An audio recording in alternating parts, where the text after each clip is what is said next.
70हून अधिक लोक हातात काठ्या, बांबू, दगड आणि काही जण तर तलवारी घेऊन आले होते. सुरेखा आणि प्रियंकाला केस धरून बाहेर ओढण्यात आलं. नग्न करून जमावाने त्यांना बैलगाडीला बांधलं आणि गावभर फिरवलं.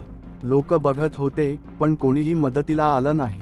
नेमकं काय घडलं या गावात? त्या कुटुंबाला अशी वागणूक का देण्यात आली आणि एवढी क्रूरता का निर्माण झाली? सर्व काही जाणून घेऊया या घटनेमध्ये. जर तुम्हाला अशाच रहस्यमय, सत्य आणि थरारक गुन्हेगारी कथा ऐकायला आवडत असतील तर लगेचच या व्हिडिओला लाईक करा आणि चॅनलला सबस्क्राईब करा, जेणेकरून पुढील व्हिडिओज तुम्हाला पाहायला मिळतील.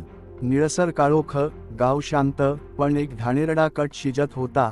एखाद्या निर्घृण घटनेच्या आधीची एक अस्वस्थ शांतता. रात्र पडत चालली होती आणि त्याच रात्री एका कुटुंबाचं जीवन कायमचं बदलून जाणार होतं. 29 सप्टेंबर 2006, महाराष्ट्रातील भंडारा जिल्ह्यातील खैरलांजी गाव. रात्रीचे 7 वाजले होते. सूर्यास्ताच्या शेवटच्या किरणांनी गावावर हलकासा पिवळसर सोनेरी रंग टाकला होता. संध्याकाळच्या गारव्यात गावातली मंडळी घराकडे परतत होती. पण त्या शांत गावात एक ठिणगी पडली, जी पुढे जाऊन इतिहासातील सर्वात भयानक जातीय अत्याचारांपैकी एक बनली. भूतमांगे कुटुंब. एक शांत, मेहनती आणि साधी कुटुंब व्यवस्था.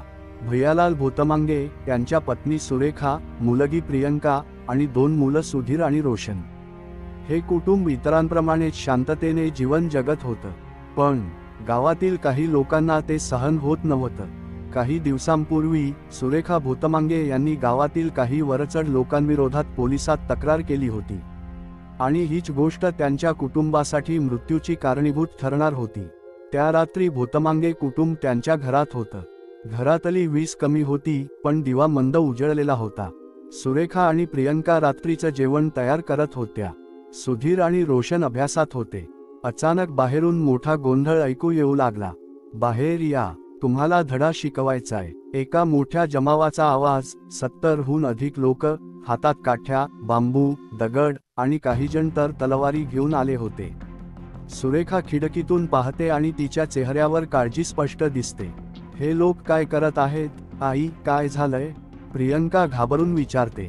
काहीतरी गंभीर आहे, आपण शांत राहूया, सुरेखा उत्तर देते. पण तिला समजत होतं की काहीतरी भयंकर घडणार आहे. एवढ्यात दार लाथाडून उघडण्यात आलं. आता कुठे जाणार? एका गुंडाने तिरस्काराने विचारलं. सुरेखा आणि प्रियंकाला केस धरून बाहेर ओढण्यात आलं. सुधीर आणि रोशनलाही जबरदस्तीने खेचण्यात आलं. तुम्हाला वाटतं तुम्ही मोठे हुशार आहात का? एकाने क्रूर हसू करत विचारलं. आम्ही फक्त शांततेत जगू इच्छितो, सुरेखा म्हणाली. शांतता, तक्रारी करता आणि नंतर शांततेची भाषा? दुसऱ्याने चिडून विचारलं. सुरेखा आणि प्रियंकाला नग्न करून जमावाने त्यांना बैलगाडीत बांधलं आणि गावभर फिरवलं. लोक बघत होते, पण कोणी मदतीला आलं नाही. प्रियंका ओरडत होती. आई, काहीतरी करा ना. गप्प बस. एका नराधमाने तिच्या गालावर जोरात चापट मारली. सुधीर आणि रोशनलाही नग्न करून गावभर खेचण्यात आलं. तुमच्या आई आणि बहिणीवर अत्याचार करा. कोणीतरी आदेश दिला. नाही, आम्ही असं काहीही करू शकत नाही, सुधीर ओरडला. हे ऐकल्यावर जमावाने त्या दोघांच्या गुप्तांगांवर निर्घृण मारहाण करण्यात आली आणि दोन्ही मुलांना ठार मारण्यात आलं. सुरेखा आणि प्रियंकावर सामूहिक बलात्कार करण्यात आला. त्यानंतर त्यांना निर्घृण ठार मारण्यात आलं. त्यांच्या मृतदेहांना नदीकाठी फेकण्यात आलं. भैयालाल, जे त्या दिवशी शेतात गेले होते, घरी परत येत होते. दुरून त्यांनी लोकांचा गोंधळ पाहिला. ते झाडाच्या आडून लपून बघत होते. त्यांच्या डोळ्यांसमोर त्यांचं कुटुंब नष्ट केलं जात होतं आणि ते काहीही करू शकत नव्हते. त्यांना त्यांच्या डोळ्यांसमोर आपलं कुटुंब तडफडताना दिसलं. एका बापाच्या मनाला ते पाहून काय वाटलं असेल? पोलिसांनी 46 आरोपींना अटक केली. 2006 मध्ये हे प्रकरण सीबीआयकडे सोपवण्यात आलं. 2008 मध्ये 8 जणांना दोषी ठरवण्यात आलं. 2010 मध्ये 6 आरोपींना जन्मठेपेची शिक्षा सुनावण्यात आली. पण भैयालाल यांना पूर्ण न्याय मिळाला का? 2017 मध्ये भैयालाल भूतमांगे यांचं निधन झालं. ते न्यायाच्या प्रतीक्षेतच राहिले. ही केवळ एक कथा नाही, कदाचित तुमच्या आजूबाजूला पण असंच काहीतरी घडत असेल. पण सत्य कल्पनेपेक्षा भयंकर असतं, त्यामुळे याकडे दुर्लक्ष करू नका, कारण कधी कधी सत्य आपल्यालाच बघत असतं.